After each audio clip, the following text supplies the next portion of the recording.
चलते हैं, हम लोग स्टार्ट करते हैं। आज तारीख हो जा रहा है 29 अप्रैल 2025 और देखेंगे हम लोग का आज का इंपोर्टेंट क्वेश्चन क्या है। तो सबसे पहला इंपोर्टेंट क्वेश्चन हम लोगों का क्या है कि भारत का 107वां राष्ट्रीय उद्यान का दर्जा किसे दिया गया। तो हम लोग बातचीत करेंगे इस क्वेश्चन पर। पहले हम लोग चलते हैं, पहले क्वेश्चन से बातचीत करते हैं। और पहला क्वेश्चन हम लोगों के सामने में है दिवस से। दिवस आप लोगों को पूछता है परीक्षा में, तो ध्यान रखना है कि हाल ही में दिवस मनाया गया। कौन सा दिवस मनाया गया है? कार्यस्थल सुरक्षा और स्वास्थ्य दिवस। ठीक है, तो कार्यस्थल सुरक्षा और स्वास्थ्य दिवस कब मनाया जाता है? प्रतिवर्ष 28 अप्रैल को मनाया जाता है, कोई दिक्कत नहीं है। और ये किसके द्वारा मनाया जाता है? तो यह दिवस जो है अंतर्राष्ट्रीय श्रम संगठन के द्वारा मनाया जाता है। पता है ना श्रम संगठन के बारे में? इसके द्वारा शुरुआत किया गया था। इसका उद्देश्य क्या है, समाज में क्यों मनाते हैं? तो वैश्विक स्तर पर व्यावसायिक दुर्घटनाओं और बीमारियों की रोकथाम को बढ़ावा इसका देना है। यह दिवस जो है अंतर्राष्ट्रीय श्रम संगठन ILO के द्वारा शुरू किया गया था। कब किया गया था? तो 2003 में। अभी बात किए थे किसके द्वारा शुरू किया गया था? तो अंतर्राष्ट्रीय श्रम संगठन के द्वारा। कब किया गया था? तो 2003 में किया गया था, प्रारंभ किया गया था। और ILO के बारे में जब नाम आता है तो थोड़ा सा इसके बारे में आप जान लीजिए कि इसकी स्थापना कब होती है? 1919 ईस्वी में होती है। संयुक्त राष्ट्र की क्या है? एक विशेष एजेंसी है ये। और थीम क्या है? तो थीम आप लोगों को ध्यान रखना है कि थीम क्या है इस वर्ष का। थीम याद रहेगा, स्वास्थ्य और सुरक्षा में क्रांतिकारी बदलाव। इतना भी याद रहता है तो काफी है। काम पर AI और डिजिटलीकरण की भूमिका। आजकल आपको पता है कि सभी में डिजिटलीकरण की जरूरत है, तो इसी वजह से क्या कहते हैं, इसका थीम रखा गया है। नेक्स्ट क्वेश्चन चलता है, और यही हम लोगों का आज का क्या है, इंपॉर्टेंट क्वेश्चन। तो इंपॉर्टेंट क्वेश्चन जो है आप लोगों को ध्यान रखना है, याद रहेगा। भारत का 107वां राष्ट्रीय उद्यान का दर्जा किसे दिया गया है? तो किसे दिया गया है? सिमलीपाल को दिया गया है। सिमलीपाल कहां पर है? तो सिमलीपाल जो है ओडिशा का आधिकारिक रूप से इसको कह सकते हैं कि उद्यान घोषित कर दिया गया है। तो ये सिमलीपाल है कहां पर? तो ओडिशा राज्य में है। कहां पर है सिमलीपाल? ओडिशा राज्य में। और सिमलीपाल जो है भारत का 107वां राष्ट्रीय उद्यान बन गया है। और ओडिशा में भीतरकनिका के बाद ये क्या है? दूसरा राष्ट्रीय उद्यान है। यदि आपको डायरेक्ट पूछा जाएगा कि मान के चलिए कि ओडिशा में वर्तमान में कितने राष्ट्रीय उद्यान है? तो 2 राष्ट्रीय उद्यान है। पहला राष्ट्रीय उद्यान कौन सा है? भीतरकनिका। दूसरा कौन सा है? सिमलीपाल। सिमलीपाल को जिसको कि हाल ही में इसका दर्जा दिया गया है। और नाम आता है ओडिशा का, तो ओडिशा के बारे में थोड़ी सी बात कर लेते हैं। तो इसकी राजधानी क्या है? भुवनेश्वर है। मुख्यमंत्री कौन है? मोहन चरण मांझी। सही है, मोहन चरण मांझी है। और राज्यपाल कौन है? डॉक्टर हरिबाबू कंभमपति हैं। और लोकसभा की कितनी सीटें? 21 सीटें। और राज्यसभा की कितनी सीटें? 10 सीटें। याद रहेगा। ये जो आप तस्वीर देख रहे हैं, वैसे तस्वीर तो पूरा लिया नहीं जा सकता है, तो ये उसका शुरुआती अवस्था जो गेट एंट्री है वो है किसका है? ये सिमलीपाल का। और आपको पता होना चाहिए, थोड़ा सा बात कर लेते हैं कि सिमलीपाल से पहले भारत में कितने राष्ट्रीय उद्यान थे? तो 106 राष्ट्रीय उद्यान पूछेगा तो कितना? 106। यदि वर्तमान में यदि पूछे कि बाघ अभ्यारण्य कितना है? बाघ अभ्यारण्य मान के चलिए पूरे भारत में कितना है? 58 हो चुका है। कितना हो चुका है? जिसमें कि बाघ अभ्यारण्य है तो 58 हो चुका है। जो सबसे नवीनतम है वो कौन सा है? माधव नेशनल पार्क है। कौन सा है? माधव नेशनल पार्क है। ठीक है, याद रहेगा। और 57वां पूछेगा तो कौन है? 57वां रातापानी है। कौन है? रातापानी। और ये जो माधव नेशनल पार्क है ये कहां पर? इसको याद रखिएगा, ये कहां माधव नेशनल पार्क है? MP में है। और MP का ये कह सकते हैं कि नम्मा बाघ अभ्यारण्य है। ठीक है, कम्मा है क्या चीज? सबसे ज्यादा वहीं पर MP का नम्मा है ना। तो आपको ध्यान रखना है कि MP में क्या कहते हैं, आपको 58 क्या बोल रहे हैं? बाघ अभ्यारण्य। ठीक है, पूरे भारत में कितना है? 58 है। रातापानी वहीं पर है, लेकिन आपको ये याद रखना है, क्रम सबसे लेटेस्ट वाला याद रखना है कि ठीक है। तो आपको सभी के बारे में नो जरूरत नहीं है आप लोगों को कि नो कौन सा है। तो नो याद रखिए कि नो है ना। और उसके बाद 58 हो चुका है। अब ना मान के चलिए 59वां किसी को दर्जा दिया जाए तो अलग बात है। और भारत में वन्य जीव अभ्यारण्य कितना है? कितना है वन्य जीव अभ्यारण्य? तो वन्य जीव अभ्यारण्य यदि पूछे तो वन्य जीव अभ्यारण्य आपको 573 के आसपास है। ठीक है, वन्य जीव अभ्यारण्य। यदि भारत में आते हैं तो भारत, तो ये तो भारत की बात कर रहे हैं, बिहार की बात करते हैं। तो बिहार में सबसे पहले राष्ट्रीय उद्यान की बात करते हैं। बिहार में कौन सा राष्ट्रीय उद्यान है? बिहार का आपको राष्ट्रीय उद्यान याद रहना चाहिए। बिहार का राष्ट्रीय उद्यान क्या है? चिड़ियाखाना राष्ट्रीय उद्यान है। बिहार का जो राष्ट्रीय उद्यान है वाल्मीकि है ना, याद है? वाल्मीकि नगर। वाल्मीकि नगर कहां पर है? कहां? पूर्वी चंपारण, वेस्ट चंपारण है ना, पश्चिमी चंपारण जिसको बोलते हैं। ठीक है, वेस्ट वाला में है। तो आपको जो दिखाई पड़ रहा है, क्या दिखाई पड़ रहा है? वेस्ट चंपारण में क्या है आपको? वाल्मीकि है ना, वाल्मीकि नगर है। आपको वहीं पर आपको क्या कहते हैं, भारत बिहार का एक ही राष्ट्रीय पार्क है। कौन सा? कौन सा? वाल्मीकि नगर। और यहाँ पर ये राष्ट्रीय पार्क है और बाघ अभ्यारण्य के अंतर्गत बाघ भी है यहाँ पर। बाघ भी है ना, बाघ भी जाके देख सकते हैं, है ना। तो आपको बाल, हाँ, वन्य जीव अभ्यारण्य के अंतर्गत आता है, राष्ट्रीय पार्क के अंतर्गत आता है और बाघ के अंतर्गत आता है, सबके अंतर्गत आता है वो, है ना। तो आपको मात्र एक जंगल आपको दिखाई पड़ेगा, कहां पर दिखाई पड़ेगा, बिहार में पश्चिमी चंपारण में दिखाई पड़ेगा। जा सकते हैं घूमने के लिए। चलते हैं नेक्स्ट क्वेश्चन पर हम लोग बात करते हैं, और नेक्स्ट क्वेश्चन हम लोगों का कौन सा है, हाल ही में खबरों में रहा, कौन सा है, महुआ दानर। ठीक है, महुआ दानर भेड़िया अभ्यारण्य जो है किस राज्य में स्थित है। देखिए ये कहां पर है, ये झारखंड में। दो आज आपको जो प्रश्न आ रहा है डायरेक्ट किससे आ रहा है, पर्यावरण से आ रहा है। ठीक है, ज्योग्राफी का एक पार्ट आपको पढ़ाया जाएगा टीचर सर के द्वारा, कौन सा, पर्यावरण चैप्टर पढ़ाया जाएगा, और ये दोनों जो है पर्यावरण से है ना। और पर्यावरण का ये करंट अफेयर से संबंधित है। और ये जो है आपको याद रखना है, जब करंट अफेयर्स में कोई भी चर्चा में विषय बना हुआ रहता है वो आप लोगों को परीक्षा में पूछ देगा, डायरेक्ट पूछेगा महुआ दानर जो अभ्यारण्य है ये कहां पर दिखाई पड़ रहा है, ये अभ्यारण्य कहां पर है, झारखंड में, है ना। और ये किस लिए फेमस है, महुआ दानर जो आपको दिखाई पड़ रहा है ये किस लिए फेमस है, ये जो एक तो झारखंड के लातेहार जिला में है और वन्य जीव अभ्यारण्य के अंतर्गत आता है, और पलामू टाइगर रिजर्व का ये हिस्सा है, किसका, पलामू टाइगर रिजर्व का हिस्सा है। और ये जो फेमस है किसके लिए है, भारतीय भेड़िए के लिए, किसके लिए, भारतीय भेड़िया, भेड़िया जो आपको दिखाई पड़ रहा है भेड़िए के लिए। ये जो जंगल आप जाइएगा तो इस जंगल में आपको क्या दिखाई पड़ेगा, भेड़िया दिखाई पड़ेगा। और भारत का पहला और एकमात्र भेड़िया अभ्यारण्य है ये, भारत का क्या है, एकमात्र ये भेड़िया अभ्यारण्य है, याद रहेगा। भारत का भेड़िया अभ्यारण्य कहां पर है, झारखंड में, झारखंड के किस जिले में, लातेहार में। और ये जो है क्या कहते हैं, कौन से टाइगर रिजर्व का हिस्सा है, तो पलामू टाइगर रिजर्व का हिस्सा है। तो पलामू का नाम आप लोग फेमस है ना, इससे आप निकाल सकते हैं। और यहां पर जो है भेड़िया पाई जाती है, याद रहेगा। भेड़िया देखे ही होंगे, ये जो प्राणी आपको दिखाई पड़ रहा है खूबसूरत सा प्राणी, है ना, ये क्या है, कुत्ता है, ये भेड़िया है। ठीक है, उसी तरह से दिखाई पड़ता है, कह सकते हैं उसी तरह से दिखाई पड़ता है। तो ये जो है नोच नोच के क्या करता है, खा जाता है ना। तो ये आप देखे ही होंगे, अपने आसपास में भी आपको दिखाई पड़ा होगा।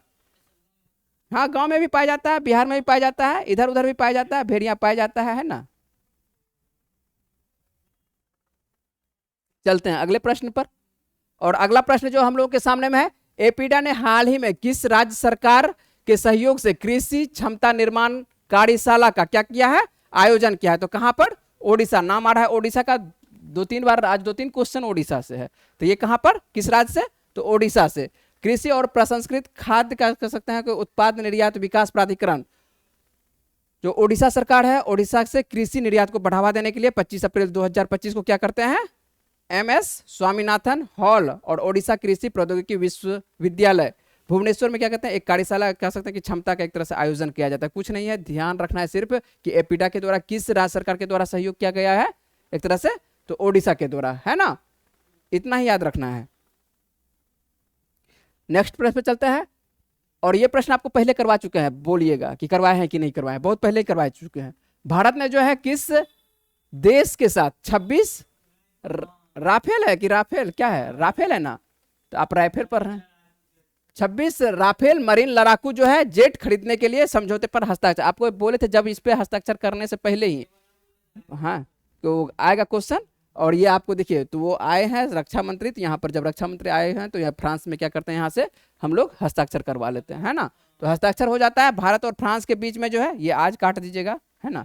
तो भारत और फ्रांस के बीच जो है भारतीय नौसेना के लिए 26, ये किसके लिए खरीदा जा रहा है, नौसेना के लिए खरीदा जा रहा है। किसके लिए, मरीन लगा हुआ है ना, 26 राफेल मरीन विमानों की जो है खरीद के लिए 63,000 करोड़ रुपए का एक कह सकते हैं कि बड़ा सौदा किया गया, किसके साथ, फ्रांस के साथ। राफेल बनाता है ही है फ्रांस, तो फ्रांस के साथ हम लोग खरीदते हैं, बहुत बार पहले भी खरीद चुके हैं, अभी वर्तमान में ही खरीदे हैं। और भारत के जो रक्षा सचिव हैं अभी वर्तमान में कौन है, राजेश कुमार सिंह, और इन्हीं के द्वारा एक तरह से कह सकते हैं कि उस पर हस्ताक्षर किया गया है। और ये जो आपको दिखाई पड़ रहा है, तस्वीर दिखाई पड़ रहा है, ये क्या दिखाई पड़ रहा है, राफेल का, ठीक है। और ये राफेल जो है कहां पर रहेगा, कहां पर ये जो है आपको दिखाई पड़ रहा है, ये आपको समुद्र में रहेगा, है ना, कहां पर रहेगा, समुद्र का जो बेस रहता है इसका, जो अपना जहाज रहेगा मरीन, उस पे रहेगा, ठीक है, तैरता हुआ, जब जरूरत पड़ेगा इधर उधर घूमते घूमते इधर उधर चल जाएगा, है ना। तो ध्यान रखना है कि आप किसके लिए खरीदा गया है। चलते हैं अगले प्रश्न। सुरक्षा के लिए जरूरी नहीं है कि पाकिस्तान का ही नाम लेना है, ठीक है, सुरक्षा के लिए हम लोग खरीदते हैं, है ना। सभी देशों के लिए ऐसा थोड़ा है कि हमको मान के चले कि चाइना से दोस्ती है या बांग्लादेश से दोस्ती है या क्या कहते हैं श्रीलंका से दोस्ती है, लड़ेगा तो सबसे लड़ेंगे, है ना। हाँ तो कोई जरूरी नहीं है, ठीक है। हाँ बिल्कुल बिल्कुल ठीक है। हम आपको करंट अफेयर से सिर्फ बात करेंगे, करंट अफेयर्स में क्या प्रश्न है, ठीक है, सरकार का काम है वो सब, ठीक है ना। हम आपसे क्या प्रश्न बनेगा वो प्रश्न बात कर लेंगे। चलते हैं बात कर लेते हैं हाल ही में क्या है विश्व सामाजिक रिपोर्ट। सिंपल याद रखना है, इसके बारे में कुछ याद नहीं रखना है। विश्व सामाजिक रिपोर्ट 2025 किसने जारी किया, किसके द्वारा जारी किया गया है? संयुक्त राष्ट्र के द्वारा। आप लोगों से ज्यादा कुछ नहीं पूछेगा कि हाल ही में विश्व सामाजिक रिपोर्ट किसके द्वारा जारी किया गया है? संयुक्त राष्ट्र। और सामाजिक रिपोर्ट है तो सिंपल है कि इसमें गरीबी सब सबके बारे में क्या कहते हैं एक तरह से बातचीत किया जाएगा और कुछ नहीं बात करेगा, और क्या बात करेगा। और चलिए युगांडा से क्वेश्चन है। चलिए हाल ही में जो है इबोला सूडान वायरस, देखिए ये सूडान से नाम होता है तो इसलिए इसका सूडान नाम रहता है। इबोला सूडान वायरस जो है इसका प्रकोप समाप्त हो गया। कहां पर कह सकते हैं समाप्त होने की घोषणा कर दिया, किस देश के द्वारा? किस देश के द्वारा? युगांडा के द्वारा। युगांडा के द्वारा। जो युगांडा किस महादेश में आता है, महाद्वीप में आता है? साउथ अफ्रीका में। साउथ अफ्रीका खुद देश है। अफ्रीका महादेश, अफ्रीका महादेश, साउथ अफ्रीका तो खुद देश है ना, तो अफ्रीका। हाँ तो अफ्रीका महादेश में। और ये जो आपको छोटा सा देश दिखाई पड़ रहा है, ठीक है, ये क्या है? युगांडा है ना। और यही देश क्या करती है? इबोला वायरस का, इसके यहाँ पर जो चल रहा था इबोला वायरस, उसको बोलता है कि अब जो है लंबे दिनों से यहाँ से लगभग 3 महीने से इबोला वायरस का कोई केस नहीं देखा गया, इसलिए वो अपने आप को मुक्त घोषित कर लेता है। कौन सा देश? युगांडा। और मुक्त घोषित करता है एक तरह से कह सकते हैं किसके? WHO के द्वारा। जब 3 महीने 4 महीने से कोई केस नहीं आता है तो उसको माना जाता है कि मुक्त हो चुका है। तो यहाँ की राजधानी युगांडा का जब नाम आता है करंट अफेयर्स में तो नाम याद रखिए, कौन सी राजधानी है? काम्पाला है। और यहाँ का जो मुद्रा चलती है, कौन सी मुद्रा चलती है? शिलिंग मुद्रा चलती है। इस आसपास में जो देश चल रहेगा यहाँ पर शिलिंग मुद्रा चलती है, ठीक है। केन्या सब में आपको जो दिखाई पड़ेगा शिलिंग ही चलते हैं, तो याद रहेगा। मैप सिर्फ हम दिखाएंगे, इसके कहानी आगे पढ़ाएंगे सर आपको, है ना। ज्योग्राफी में सर पढ़ाएंगे क्या पाया जाता है नहीं पाया जाता है, वो ज्योग्राफी का हिस्सा है। तो हम सिर्फ आपको करंट अफेयर्स के अंतर्गत ला कर रखेंगे कि कहां पर है, कौन सा देश है। चलते हैं अगले प्रश्न पर बात करते हैं। हाल ही में एशियाई योगासन खेल चैंपियनशिप है ना 2025 आयोजित की गई। कहां पर की गई है? दिल्ली में की गई। आप लोगों को ज्यादा कुछ नहीं पढ़ना है, सीधा याद रखना है कि एशियाई योगासन खेल चैंपियनशिप हाल ही में कहां पर आयोजन किया गया है? 2025 वाला दिल्ली में किया गया है ना। और हाल ही में 27 अप्रैल को ये जो खेल एक तरह से कह सकते हैं, एक तरह से इसका प्रतियोगिता समाप्त हो जाता है। और इसमें शीर्ष स्थान किसको मिलता है? तो दिल्ली में जो आयोजित इस प्रतियोगिता में देखते हैं पदक तालिका में शीर्ष स्थान कौन हासिल करते हैं? भारत ही रहते हैं, है ना। भारत जो है एशियाई योगासन खेल चैंपियनशिप में शानदार प्रदर्शन करते हुए कितना रिकॉर्ड 83 स्वर्ण पदक हासिल करता है। कितना? 83, ठीक है। तो भारत के द्वारा 83 देता है। कुल पदक देखते हैं तो कुल पदक भारत के द्वारा कितना जीता गया? 87 पदक जीता गया, जिसमें कि 83 स्वर्ण है, 3 क्या है? तेरा, हाँ ठीक है, एक कांस्य है, तो ठीक है 87 आपको 83 स्वर्ण है और 3 रजत है और एक क्या है? कांस्य है। तो कुल कितना पदक हो गया? 87। किसका है ये पदक? एशियाई योगासन खेल चैंपियनशिप का। कहां पर हुआ है इसका आयोजन? नई दिल्ली में हुआ है। नई दिल्ली, दिल्ली एक ही हुआ, ठीक है, मुख्यालय सिर्फ अलग अलग। चलते हैं यहां पर बातचीत करते हैं अगले प्रश्न पर। भारत के किस राज्य में, फिर से देखिए ओडिशा से ही प्रश्न है, तो लांजिया साओड़ा जनजातीय समूह का जो है कौन सा जनजाति समूह है? देखिए दोनों आपसे मिल रहा है। एक तो आपको मिल रहा है कि कौन है? लांजिया साओड़ा। और आप लोगों को ये याद रखना है कि ये जो लांजिया साओड़ा है जनजाति, ये किस राज्य में पाई जाती है? ये आपको ज्योग्राफी के अंतर्गत पूछा जा सकता है, ठीक है, जीएस में, कि ये किस राज्य में पाई जा सकती है। मान के चलिए पाई जाती है लांजिया साओड़ा। ये आपको किताब में नहीं अब देखने को मिलेगा, इसको खोजिएगा अच्छे से। ये सब करंट अफेयर्स में ये सब जनजाति का नाम आता है। तो लांजिया साओड़ा जो समूह जनजाति है ये कहां पर? ओडिशा में। और इस जनजाति की समूह की जो महिलाएं हैं पारंपरिक नृत्य के साथ आम की फसल का क्या मनाया जाता है? जश्न, है ना। आम फसल स्टार्ट हो चुका है, तो आम फसल का जो जश्न मनाया जाता है किस राज्य में? ओडिशा राज्य में मनाया जाता है। तो याद रहेगा लांजिया साओड़ा जनजाति के समूह के द्वारा कौन से फसल के लिए मनाया जाता है?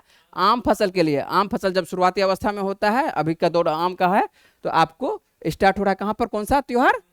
ओडिशा में। महिलाओं के द्वारा किया जाता है। तो ओडिशा में जो है लांजिया साओड़ा जनजाति समूह रहता है, जो सांस्कृतिक रूप से जीवंत और अलग थलग समुदाय है, बहुत छोटा सा समुदाय है। और जो मुख्य रूप से क्या होती है? गजपति और रायगढ़ जिलों में, एक तरह से कह सकते हैं कि जंगली क्षेत्रों में क्या होते हैं? ये पहाड़ी क्षेत्रों में रहता है। कहां पर? ओडिशा में।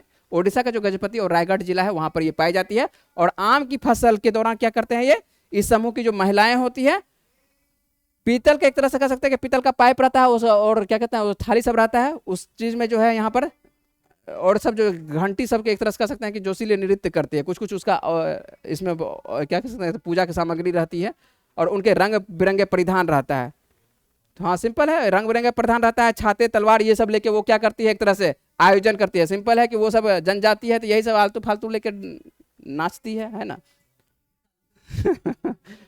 उसको क्या कहिएगा आप, मान के चलेगा आप तलवार उलवार लेके नाच, क्या बोले, हाँ कल्चर है उसका, कल्चर वही बोले उसका कल्चर है ना। चलिए आगे हम लोग चलते हैं। हम लोगों को वो ठीक नहीं लगता है ना, लेकिन उन लोगों का कल्चर है तो कल्चर मान के चलिए, भारतीय संस्कृति है तो भारतीय संस्कृति है, तो हम लोगों को जानकारी होनी चाहिए कि कौन क्या कर रहा है ना। कि भारत की संस्कृति के अंतर्गत बहुत सारा संस्कृति है, इतना संस्कृति का पता नहीं चलता है। तो आपको पता होना चाहिए, सर आपको पढ़ाए होंगे, क्या कहते हैं, जब ये गांधी जी भारत आते हैं तो गोपाल कृष्ण गोखले उनके कौन है ना। तो उनको क्या बोलते हैं कि पहले भारत घूमो, ठीक है, 2 साल तक क्या करना है, भारत घूमना है, तब राजनीति में हिस्सा उतरना है। पहले भारत को तो जान लो, रह रहा था कहाँ पर, पहले इंग्लैंड में, इंग्लैंड के बाद चल गया दक्षिण अफ्रीका, ठीक है, तो इतने दिनों तो तुम विदेश में ही रहा है। तो उसके बाद क्या कहते हैं, भारत को तो पहले जानो, तो भारत को जानने के लिए पहले आपको क्या करना पड़ेगा, हाँ घूमना पड़ेगा। तो 2 वर्षों तक पहले भारत को घूमो इधर उधर, इसलिए वो इधर उधर घूमते फिरते जा रहे थे, है ना। उसी बीच में मैं मान के चलिए लखनऊ गए थे, लखनऊ गए थे तो वहाँ पर एक बिहारी थे, कौन थे, राजकुमार शुक्ल, है ना। राजकुमार शुक्ल बगल से बोलते हैं कि चलिए एक बार बिहार भी घूम लीजिएगा, है ना। तो वो कहानी आप लोग इसके आगे की कहानी पढ़े होंगे हिस्ट्री में, है ना। तो ये आपको इसलिए बोलते हैं कि ये बोला जाता है कि इसलिए उनको घूमने के लिए होते हैं कि भारतीय संस्कृति को क्या करना है, जानना है। बिहार में ही इतनी संस्कृति चलती है, बिहार का हर कोना में जाएगा तो अलग अलग प्रकार का अलग अलग संस्कृति चलती है। एक डेग पर जाएगा तो आपको भाषा चेंज हो जाता है, कुछ डेग पर कुछ बोला जाता है, कुछ डेग पर कोई शादी का देख लीजिए, कोई शादी कुछ तरह से करवाता है, कोई कुछ किसी तरह से करवाता है, कोई किसी तरह से करवाता है, सबका अपना अपना संस्कृति होती है। छोड़ देते हैं संस्कृति पर बात करना, ठीक है, संस्कृति चैप्टर भी आपको सर ही पढ़ाएंगे। चलते हैं, कौन सा देश क्या कहते हैं आर्थिक विकास के लिए हरित क्रिप्टो करेंसी, देखिए नाम एक नया आता है, हरित क्रिप्टो करेंसी खनन अपने जल विद्युत कौन सा संसाधनों का लाभ उठा रहा है। ये एक क्रिप्टो करेंसी आप लोग पढ़ते होंगे। क्रिप्टो करेंसी किसके लिए, हरित क्रिप्टो करेंसी, इसका क्या नाम रखा है, हरित क्रिप्टो करेंसी। और ये जो है आर्थिक विकास के लिए एक तरह से कह सकते हैं कि खनन के लिए, जल विद्युत संसाधन के लाभ उठाने के लिए ला रहा है, किसके द्वारा, भूटान के द्वारा, है ना। भूटान के द्वारा आपको पता है कि भूटान जो है एक तरह से जल विद्युत बहुत सारे ऊंचाई पर है, और ऊंचाई पर है तो वहां से जो झरना सब गिरता है तो वहां पर कह सकते हैं क्या बिजली ज्यादा उत्पादन होता है। बिजली ज्यादा उत्पादन होता है तो बिजली वो अपना ही बनाता है, भारत को भी बेचता है ना। लेकिन उसके पास इतना टेक्नोलॉजी नहीं है, पैसा नहीं है कि वो बिजली बना सके। तो बिजली नहीं बना, टेक्नोलॉजी उसको कौन देगा, भारत ही देती है। भारत के संरक्षण में एक तरह से भूटान है, तो भूटान को जो है एक तरह से पैसा उसा कौन देता है, भारत देता है। भारत कहता है तुम बनाओ, रुपया लो, और वो मान के चले को अब फिर उसको पैसा भी चाहिए ना, आर्थिक स्थिति उसका ठीक होना चाहिए, और वो भारत ही खरीद लेता है, बनवा देता है भारत नहीं, भारत फिर उससे क्या कर लेता है, खरीद लेता है। उतना बिजली करे क्या करेगा, क्या बोले, हाँ भारतीय ही है, ठीक है। इसलिए बोले संरक्षण देश के अंतर्गत आता है, ये भारतीय संरक्षक देश के अंतर्गत ये आता है, देश आता है।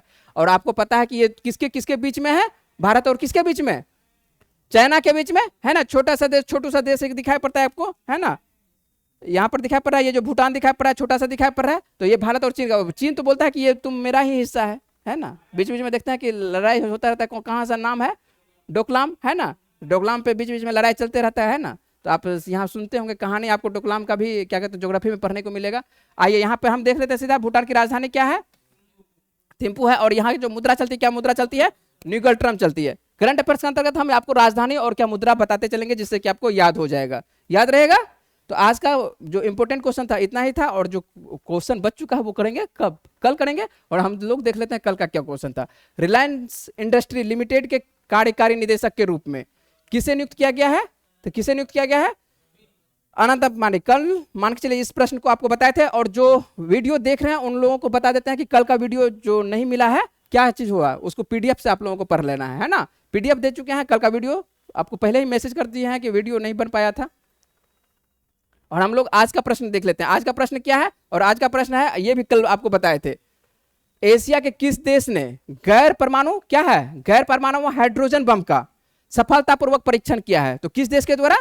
तो इसका आपको जवाब देना है, कहां पर देना है, कहां पर जवाब देना है, कमेंट बॉक्स में देना है जवाब, ठीक है। तो हम लोग मिलते हैं करंट अफेयर्स के अगले क्लास में।